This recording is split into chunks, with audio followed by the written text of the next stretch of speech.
नमस्कार दोस्तों। ईरान इस समय दुनिया का सबसे खतरनाक देश क्यों बनता जा रहा है? क्यों अचानक तेहरान की सड़कों पर हजारों लोग उतर रहे हैं? क्यों एक ऐसा नाम जो कभी कैमरों के सामने नहीं आता था आज पूरी दुनिया की हेडलाइंस में है? जी हाँ, मौजतबा खामनेई। और सबसे बड़ी बात, क्यों अमेरिका लगातार इमरजेंसी मीटिंग्स कर रहा है? क्योंकि अगर ईरान में कुछ बड़ा हुआ तो असर सिर्फ मिडिल ईस्ट तक सीमित नहीं रहेगा। ऑयल मार्केट हिलेगा, डॉलर हिलेगा, पूरी दुनिया की इकोनॉमी हिलेगी।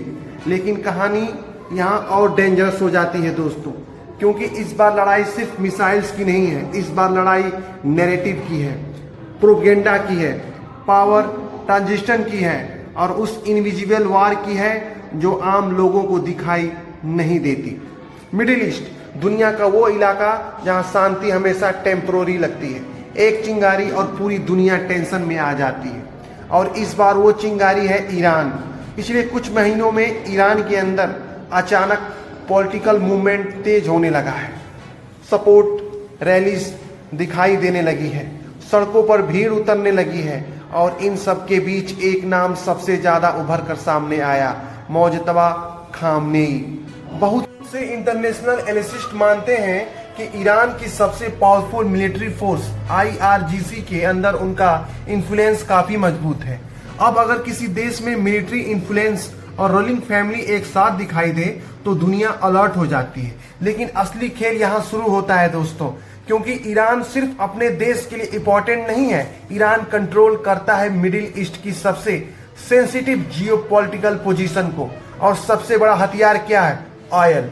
दुनिया का सबसे बड़ा हिस्सा आज भी ऑयल पर चलता है और ईरान के पास सिर्फ तेल नहीं बल्कि दुनिया की सबसे डेंजरस लोकेशन भी है, स्ट्रेट ऑफ हार्मुज, एक ऐसा समुद्री रास्ता जहां से दुनिया का बहुत बड़ा ऑयल सप्लाई गुजरता है। अगर कभी ईरान यहां प्रेशर बनाता है तो कुछ ही दिनों में पूरी दुनिया में फ्यूल प्राइसेस एक्सप्लोड कर सकते हैं। लेकिन टेंशन सिर्फ ऑयल तक सीमित नहीं है। सबसे बड़ा डर है न्यूक्लियर कैपेबिलिटी का। अमेरिका लगातार आरोप लगाता रहा है कि ईरान यूरेनियम इनरिचमेंट बढ़ा रहा है और अगर ईरान न्यूक्लियर थ्रेशोल्ड के करीब पहुंचता है तो पूरा मिडिल ईस्ट आर्म रेस में बदल सकता है। फिर सऊदी अरबिया रिएक्ट करेगा, इजराइल रिएक्ट करेगा, अमेरिका डायरेक्ट प्रेशर बढ़ाएगा और यही वो पॉइंट है जहां दुनिया किसी बड़े कॉन्फ्लिक्ट के करीब पहुंच सकती है। लेकिन दोस्तों, आज की सबसे डेंजरस चीज मिसाइल्स नहीं है, सबसे डेंजरस चीज है इंफॉर्मेशन वार। जी हाँ, सोशल मीडिया पर लगातार नैरेटिव्स फैलाए जा रहे हैं। कहीं कहा जा रहा है कि अमेरिका अंदर से कमजोर हो रहा है, कहीं दावा किया जा रहा है कि यूएस इंटेलिजेंस सिस्टम के अंदर पैनिक है। हालांकि इन दावों का पूरा ऑफिशियल प्रूफ मौजूद नहीं है, लेकिन मॉडर्न वॉरफेयर में प्रिसेप्शन ही सबसे बड़ा वेपन बन चुका है।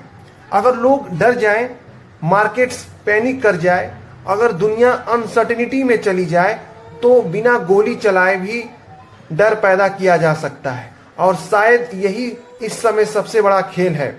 सवाल, ईरान की सड़कों पर सपोर्ट्स दिख रहा है, लेकिन क्या पूरा देश यूनाइटेड है? नहीं।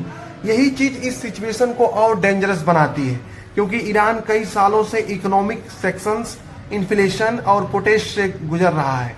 एक तरफ गवर्नमेंट सपोर्टर्स हैं तो दूसरी तरफ वो लोग जो सिस्टम से नाराज हैं। और जब किसी देश के अंदर प्रेशर बढ़ता है तो बाहरी ताकतें और ज्यादा एक्टिव हो जाती हैं। और हिस्ट्री यही कहती है, इराक, सीरिया और लीबिया, हर जगह इनस्टेबिलिटी ने इंटरनेशनल इंटरवेंशन को जन्म दिया। और शायद इसी वजह से आज पूरी दुनिया ईरान को इतनी क्लोजली वॉच कर रही है, क्योंकि अगर ईरान अनस्टेबल हुआ तो मिडिल ईस्ट अनस्टेबल होगा और अगर मिडिल ईस्ट अनस्टेबल हुआ तो पूरी दुनिया उसका असर महसूस करेगी। तेहरान की सड़कों पर लगने वाले नारे सिर्फ राजनीतिक नारे नहीं है दोस्तों, वह इस बात का संकेत है कि पूरी दुनिया एक ऐसे दौर में प्रवेश कर चुकी है जहां युद्ध शुरू होने से पहले डर फैलाया जाता है, जहां गोलियों से पहले नैरेटिव चलाए जाते हैं और इतिहास की सबसे खतरनाक लड़ाइयां हमेशा वहीं से शुरू होती हैं, जहां दुनिया को लगता है अभी कुछ नहीं होगा। तब तक के लिए जय हिंद, जय भारत।